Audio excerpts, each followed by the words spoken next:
এবার আব্বাস চেয়ারম্যান দাদাভাইয়ের হাত থেকে তার ওয়াইফকে বাঁচানোর জন্য তার ওয়াইফকে ডিভোর্স দেওয়ার সিদ্ধান্ত নেবে আগামী পর্বে। বিস্তারিত জানতে সম্পূর্ণ ভিডিওটি দেখতে থাকুন। আসসালামু আলাইকুম প্রিয় দর্শক, সবার কি অবস্থা? হাজির হয়ে গেলাম দীপ্ত টিভির নিবেদিত বকুলপুর সিজন 2 এর 751তম পর্বে কী সব ঘটতে চলছে তার অগ্রিম খবর নিয়ে। এই পর্বটিকেও মিস করবে না, কারণ এই পর্বে আপনারা দেখতে পারবেন আব্বাস বেগের ওয়াইফকে দেখা যাবে সেও আব্বাস বেগকে ভুল বুঝবে এবং এক পর্যায়ে আব্বাস বেগের বাড়ি থেকে চলে যাবে এবং তখন আব্বাস বেগকে দেখা যাবে সে দিবাকে ফোন করবে।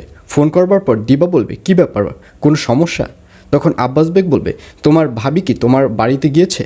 তখন দিবা বলবে, না, সে তো বাড়িতে আসেনি। সে কোথায়? সে কি বাড়িতে নেই? তখন আব্বাস বেগ বলবে, সে তো অনেক দিন হলো আমার বাড়ি থেকে চলে গেছে। আমি তাকে 7 দিন সময় দিলাম।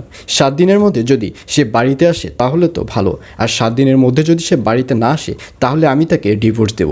এই বলে ফোনটি কেটে দেবে আব্বাস বেগ। আসলে আব্বাস বেগ যে কথাটি বলেছে সেটি সে মন থেকে বলেনি।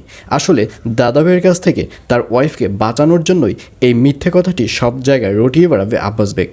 আর অন্যদিকে সবথেকে মজার ব্যাপার হলো উগান্ডা এবং রুহির বিয়েটি কিন্তু হয়ে গেছে, কিন্তু সবথেকে আশ্চর্য ব্যাপার হলো আমরা কেউ কিন্তু এই ব্যাপারটি জানি না। তবে তাদের বিয়ে হলেও তাদের মধ্যে মান অভিমান চলতে থাকবে এবং এক পর্যায়ে উগান্ডাকে দেখা যাবে উগান্ডা রুহিকে গুড্ডির সাথে চলতে নিষেধ করবে, কিন্তু রুহি বলবে, না, আমি গুড্ডি ভাইয়ের সাথে চলবো, কারণ তার সাথে আমার একটা ভালো সম্পর্ক এবং আমাদের যে বিয়েটি হয়েছে এর পেছনে কিন্তু গুড্ডি ভাই দায়ী রয়েছে, অর্থাৎ গুড্ডি ভাই অনেক হেল্প করেছে।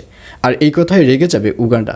উগান্ডা বলবে, তুমি যদি গুড্ডির সাথে চলো তাহলে কিন্তু আমি দীপালির সাথে আবারও চলা শুরু করব। আর এটি শুনে রুহি রেগে যাবে এবং রুহি বলবে, এটাই কি তোমার শেষ কথা? তখন উগান্ডাও রেগে যাবে। উগান্ডা বলবে, না, এটা শেষ কথা না, শেষ কথা তো হচ্ছে তালাক, তালাকের মাধ্যমেই শেষ কথা হবে। এই বলে রাগ করে চলে যাবে উগান্ডা। আর অন্যদিকে আরও একটি খুশির সংবাদ আসতে চলছে, কারণ খুব শীঘ্রই মুক্তামণি মা হতে চলছে। আপনারা গত পর্বে দেখতে পেরেছেন মুক্তামণি অসুস্থ হয়ে গিয়েছে এবং এক পর্যায়ে দিবা যে ডক্টরকে আনতে পাঠিয়েছিল মানিককে, সেই ডক্টর এসে মুক্তামণিকে চেক আপ করবে এবং চেক আপ করে বলবে খুব তাড়াতাড়ি উনি মা হতে চলছে, ওনাকে খুব তাড়াতাড়ি হসপিটালে ভর্তি করতে হবে। আর এই কথা শুনে দিবা, সাত্তার সাহেব, মুক্তামণি সহ সবাই অনেক খুশি হবে। আর এছাড়াও থাকবে আরও আশ্চর্য সকল ঘটনা। সুতরাং সবাইকে বকুলপুর সিজন 2 এর আগামী পর্ব দেখার আমন্ত্রণ রইল।